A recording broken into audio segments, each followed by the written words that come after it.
कहानी की शुरुआत रॉयल कोलिजियन होटल से होती है, जहाँ पूर्णी नयनतारा किचन में केक बनाती है। लेकिन ओवन में टेक्निकल वायर फॉल्ट की वजह से मशीन ब्लास्ट हो जाती है और पूर्णी झुलस जाती है उस आग में। फिर वह आग में झुलसने के कारण बेहोश हो। फिर कहानी फ्लैशबैक में जाती है पूर्णी के बचपन में। कहानी 13 साल की उम्र की पूर्णी पे आती है, जब वो ब्लाइंड फोल्ड से उसके स्कूल में उसकी क्लासमेट के पापा रसोइया है कि डिश उसे चखाती है, जिसे खाकर पूर्णी यह कहती है कि खीर में मीठा ज़्यादा है। ऐसा लगता है मानो खीर मीठा करके उसके टेस्ट को छिपाया जा। अरे खीर नहीं, पाइनएप्पल सिरप की बात। इससे पूर्णी की क्लासमेट झगड़ा करने लगती है, गुस्सा होके बोलती है कि मेरे पापा ऐसा कर ही नहीं सकते, क्योंकि वो आखिरकार एक शेफ है। अब स्कूल लाइफ ख़त्म होने के बाद कॉलेज लाइफ की स्टार्टिंग होती है और कॉलेज जाने का समय आता है, जिसमें पूर्णी के पिता कैटरिंग की जगह MBA सब्जेक्ट लेने का पूर्णी को बोलते हैं कि कैटरिंग में पूर्णी को मांस पकाना भी पड़ेगा और उसे टेस्ट भी करना पड़ेगा, इसलिए उसके पिताजी उसे MBA करने का बोलते। लेकिन पूर्णी घर पे अपने पिता को MBA में एडमिशन ली है बोल के कैटरिंग सब्जेक्ट में ही एडमिशन लेती है। फिर एक दिन अचानक उसके पिता और चाचा पूर्णी जिस कॉलेज में पढ़ती है वहाँ उससे घर की चाबी देने आते हैं। फर्स्ट टाइम पूर्णी बच जाती है, लेकिन दूसरी बार उसके पिता उसे पैसे देने आते हैं तो फिर वो पकड़ी जाती है। इस कारण उसे शादी की तैयारी जल्दबाजी में करके शादी की जाती है, लेकिन दादी के कहने पर पुरानी शादी के दिन पूर्णी भाग जाती है और फिर वो अपने गांव में चेन्नई में आ जाती है।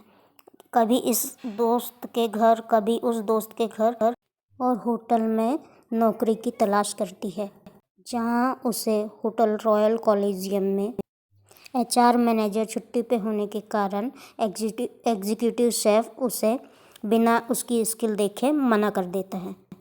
वह एग्जीक्यूटिव शेफ आनंद का बेटा रहता है। अब कहानी में नया मोड़ आता है। एक शादी में फ्री का खाना खाने ये बैचलर लड़कियां खाना खाने जाती है, जहां उस शादी में शेफ आनंद के होटल को कैटरिंग का ऑर्डर खाना बनाने के लिए दिया जाता है, जहां पूर्णी उस होटल के खाने को बेकार कहकर नाम रखती है। तो उस शादी में शेफ आनंद और शेफ आनंद का बेटा दोनों रहते हैं। फिर पूर्णी शेफ आनंद को उसी शादी में जहाँ वो फ्री का खाना खाने आई थी, वहाँ शेफ आनंद को कुछ नया टेस्टी बना के खिलाती है और उन्हें इम्प्रेस करती है। शेफ आनंद फिर पूर्णी को अपने होटल में एक शेफ की नौकरी देते हैं। इससे शेफ आनंद का बेटा, जो उस होटल में एग्जीक्यूटिव शेफ रहता है, उसे पूर्णी से जलन होने लगती है। जो शुरुआत में स्टार्ट कहानी में मैंने बताया, पूर्णी केक बनाती है और माइक्रोवेव ओवन ब्लास्ट हो जाता है।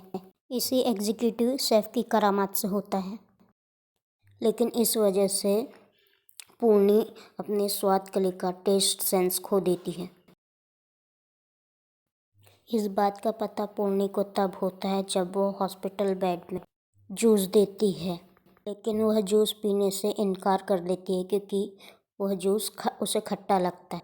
लेकिन उसकी माँ फिर से उसके सामने जूस में चीनी मिलाकर पूर्णी को देती है, फिर भी पूर्णी को वह जूस खट्टा लगता है। पूर्णी अपना जूठा जूस अपनी माँ को पीने को देती है और कहती है, आपको कैसा टेस्ट लग रहा है इस जूस का। उसकी माँ उसे कहती है, तो चीनी से भी ज़्यादा मीठा हो गया है अब जूस तो। फिर पूर्णी पागलों जैसी हरकतें हॉस्पिटल में करने लगती है।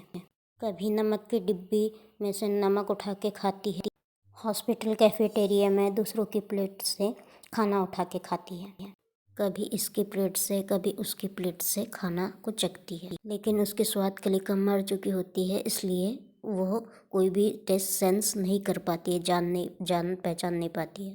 इसके बाद पूर्णी निराश होकर अपने पिता से कहती थी, आप यही तो चाहते थे कि मैं कभी शेफ़ ना बनूं, MBA करके किसी मैनेजमेंट कंपनी में काम करूं।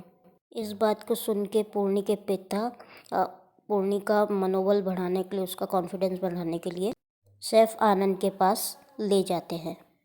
शेफ आनंद फिर पूर्णी को यह समझाते हैं, तुम्हारे पिता तो मंदिर में एक सेवक है जो भगवान का भोग बनाते हैं, क्या वो कभी खाने को चखते हैं? फिर भी वो बहुत टेस्टी स्वादिष्ट बनता है ना। तो तुम अपना मनोबल, अपने कॉन्फिडेंस क्यों खो रही हो? तुम भी अपने अलग सेंस की बदौलत फील करके, टच करके, स्मेल करके यह चीज़ कर सकती हो। IBC मास्टर शेफ कंपटीशन का दिन आता है जिसमें पूर्णी अपने एनिमी शेफ आनंद के बेटे को हरा देती है। इस तरह से कहानी की हैप्पी एंडिंग होती है। कंपटीशन के जजों के द्वारा कहने पर पूर्णी के पिता के हाथों पूर्णी को प्राइज़ दिया जाता है।